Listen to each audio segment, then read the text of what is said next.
जब हम बिहार का नाम सुनते हैं तो हमारे मन में बहुत सी बातें बिहार का नाम जैसे कि इसकी शानदार ऐतिहासिक विरासत या शायद इसकी राजनीति। पर बिहार की जो असली कहानी है ना, वो इसकी मिट्टी और पानी में छिपी हुई है।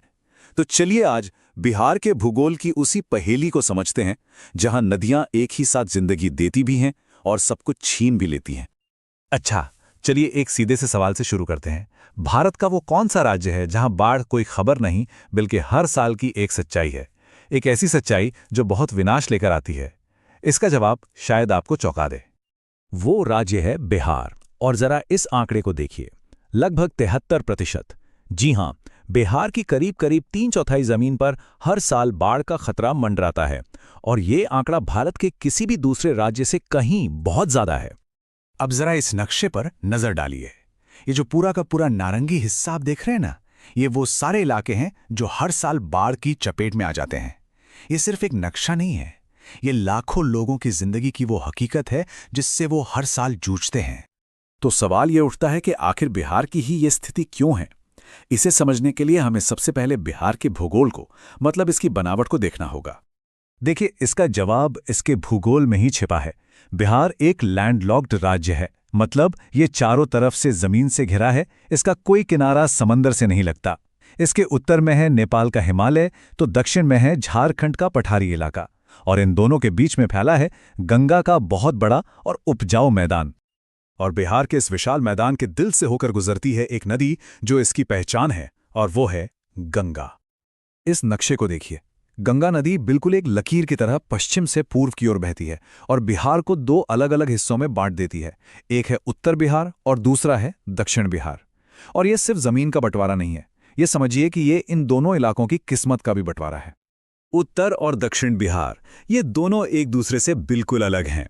उत्तर बिहार में हिमालय से आने वाली नदियां हैं जो हमेशा पानी से लबालब रहती हैं और इसीलिए वहां हर साल बाढ़ आती है।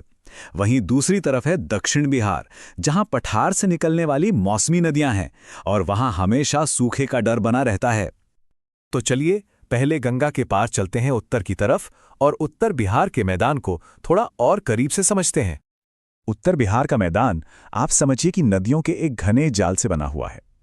घाघरा, गंडक, बूढ़ी गंडक, बागमती, कमला बलान, कोसी और महानंदा, ये 7 बड़ी नदियां हैं जो हिमालय की ऊंचाइयों से उतरकर अपना सारा पानी गंगा में ले आती हैं। अब इन सभी नदियों में एक बात कॉमन है, ये सब की सब हिमालय से निकलती हैं। इसका मतलब ये हुआ कि इनको पानी सिर्फ बारिश से नहीं मिलता, बल्कि ग्लेशियर की पिघलती बर्फ से भी साल भर पानी मिलता रहता है। इसीलिए तो इन्हें पेरेनियल या कह लीजिए 12 नदियां कहते हैं। अब वापस गंगा पार करते हैं और चलते हैं दक्षिण बिहार की तरफ, जहां की कहानी, जैसा मैंने कहा, बिल्कुल ही अलग है। दक्षिण बिहार में भी नदियां हैं, ऐसा नहीं है। यहां आपको कर्मनाशा, सोन, पुनपुन, फल्गु, क्यूल जैसी नदियां मिलेंगी, लेकिन इनकी फितरत उत्तर की नदियों से एकदम जुदा है। ये नदियां हिमालय की बर्फ से नहीं बल्कि दक्षिण में छोटा नागपुर के पठार से निकलती हैं। तो इनके पानी का सोर्स क्या है? सिर्फ और सिर्फ मानसून की बारिश। अगर बारिश अच्छी हुई तो ये नदियां उफान पर होती हैं, और अगर मानसून ने दगा दे दिया तो ये या तो एक पतली सी धार बनकर रह जाती हैं या फिर पूरी तरह सूख जाती हैं। और सिर्फ नदियां ही नहीं, यहाँ की जमीन भी अलग है। उत्तर का मैदान जहां एकदम चौड़ा और सपाट है, वहीं दक्षिण का मैदान काफी संकरा है।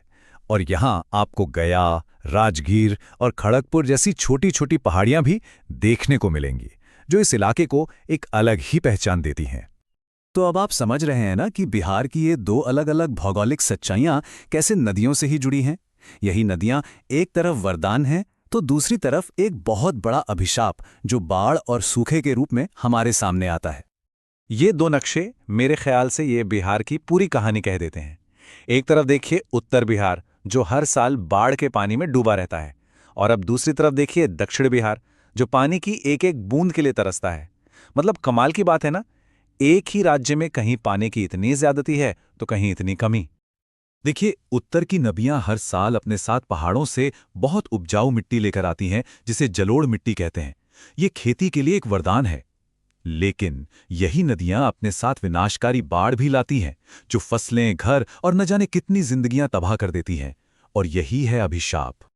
और ये एक बहुत बड़ी विडंबना ही है कि जो राज्य पानी से इतना भरा पूरा है, वो सूखे की गंभीर समस्या से भी जूझता है।